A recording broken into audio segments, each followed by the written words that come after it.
আসসালামু আলাইকুম রহমতুল্লাহি ওয়া বারাকাতুহু। সম্মানিত প্রিয় দর্শক, যে যেখান থেকে দেখছেন, আশা করছি সকলে ভালো আছেন, সুস্থ আছেন।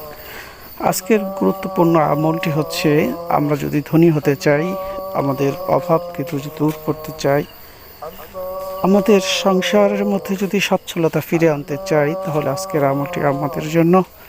প্রিয় দর্শক, অর্থনৈতিক অবস্থা যখন খারাপ হয়ে যায়, যখন চারিদিকে ঋণ নেয়ার কারণে যখন মানুষ চাপ দিতে থাকে, তখন পেরেশান হয়ে মানুষের কাছে হাত পাততে হয়। এজন্য আল্লাহ তাআলার কাছে যদি হাত পাতি, তো আল্লাহ তাআলা আমাকে ঋণ পরিশোধ করার ব্যবস্থা করে দিবেন।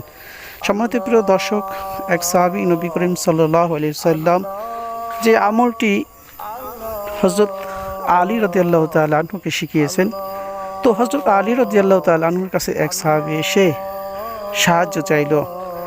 হযরত আলী রাদিয়াল্লাহু তাআলা আনহু তাকে বললেন যে, আমি কি তোমাকে এমন আমল বলে দেব যে আমলটি নবীজি সাল্লাল্লাহু আলাইহি সাল্লাম আমাকে শিখিয়েছেন, যে আমলের দ্বারা আল্লাহ নবী করিম সাল্লাল্লাহু আলাইহি সাল্লামের শেখানো আমলই একমাত্র নাজাতের উপায়। এজন্য আমরা এই দোয়াটি, ছোট্ট দোয়াটি মুখস্থ করে নেব।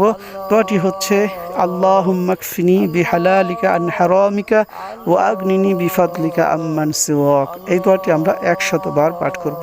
40 দিন পর্যন্ত এভাবে আমরা আমল করব। আর দ্রুত ফলের জন্য, ফল লাভ করার জন্য আমরা এই ছোট্ট দোয়াটি পড়ব, লা হাওলা ওয়ালা কুওয়াতা ইল্লা বিল্লাহ 100 বার, এবং এশার পরে 100 বার, আমরা সকালে 100 বার এবং রাত্রে 100 বার, এই 200 বার লা হাওলা ওয়ালা কুওয়াতা ইল্লা বিল্লাহ পাঠ করব। তো আল্লাহ রাব্বুল আলামিন আমাদের দুনিয়াতেও ধনী বানিয়ে দিবেন, আখিরাতেও ধনী বানিয়ে দিবেন। উভয় জগতের কল্যাণের জন্য আমরা আল্লাহ তাআলার কাছে দোয়া করতে পারি, রব্বানা আতিনা ফিদ দুনিয়া হাসানাহ ওয়া ফিল আখিরাতি হাসানাহ ওয়া কিনা আযাবান নার। নবীজি সাল্লাল্লাহু আলাইহি সাল্লাম বলেছেন যে, উভয় জগতে যে নাজাত পেয়ে গেল, এর চাইতে আর উত্তম কি হতে পারে। সুবহানাল্লাহ। আল্লাহ রাব্বুল আলামিন আমাদের সকলকে এই আমলটি করে দুনিয়ার আখিরাতের উভয় জগতের কল্যাণ হাসিল করার তৌফিক দান করেন। প্রিয় দর্শক, আল্লাহ তাআলা তো চাইতেই বলেছেন, যে ব্যক্তি আল্লাহ তাআলার কাছে চায় না, তো আল্লাহ তাআলা তার উপরে রাগ হয়ে যান। এজন্য আল্লাহ তাআলার কাছে চাবো আর বেশি বেশি দোয়া করব। আল্লাহ রাসূল সাল্লাল্লাহু আলাইহি সাল্লাম বলেছেন, আদ-দুআ মুখুল ইবাদাহ, দোয়া হলো ইবাদতের মূল। তাহলে দোয়াই যদি ইবাদতের মূল হয়, তাহলে আল্লাহ তাআলার কাছে আমরা বেশি বেশি দোয়া করব।